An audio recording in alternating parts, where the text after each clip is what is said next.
Greeting HMC friends. I do hope that you've been surviving this terrible heat that we've been enduring. But today, may you know the presence of God that is with you and never leaves you. So I'm not known for traveling light. And sometimes my children sigh when they see me traveling or when I arrive. And with the airline that I usually take to visit them, I'm awarded extra luggage.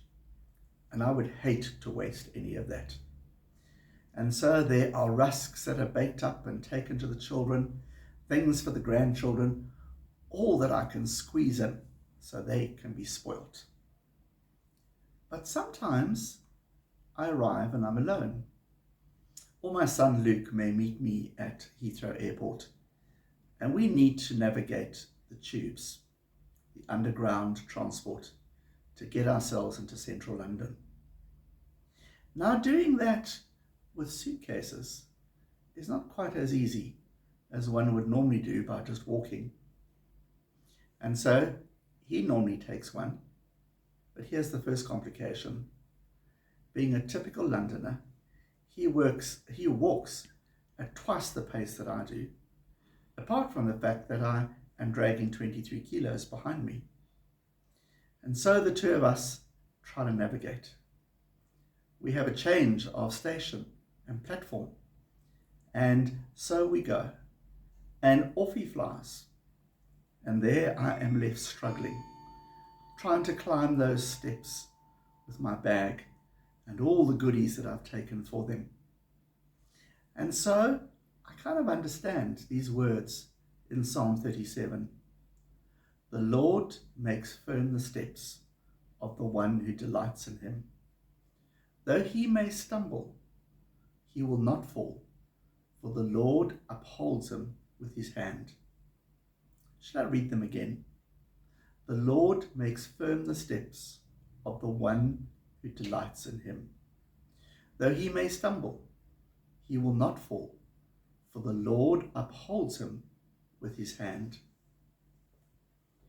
There is no doubt that when walking is difficult, something like a walking stick can make a huge difference.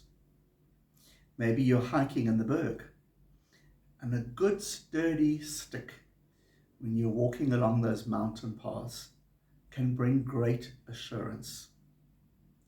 And sometimes later on in life, a walking frame will give you that confidence that you would still be able to move from point A to point B.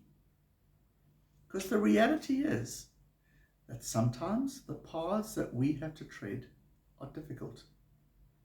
Sometimes we just physically don't seem to have the strength, or maybe even our body doesn't want to respond the way we need to. Now we take that as very much a physical side, and yet too within ourselves. Sometimes we are just weakened. Sometimes the path that we face in life is really difficult. It's in those moments, and I know them well in those London undergrounds, I'm thinking, I can't get another set of stairs. Please wait for me. But God gives that assurance that our foot will not slip. Remember in Psalm 121, I look up to the hills. There too it says, my foot will not slip. For God strengthens us. But also God guides us in the ways that we should walk. Sometimes tweaking maybe our attitude or the way that we are approaching that the path would be made smoother, just like that calling of the Messiah, that the valleys would be made low. And so today, whether it be a physical path or it be something that you are battling with, remember these words. The Lord makes firm the steps of the one who delights in him. And so may you know God's blessing and take care.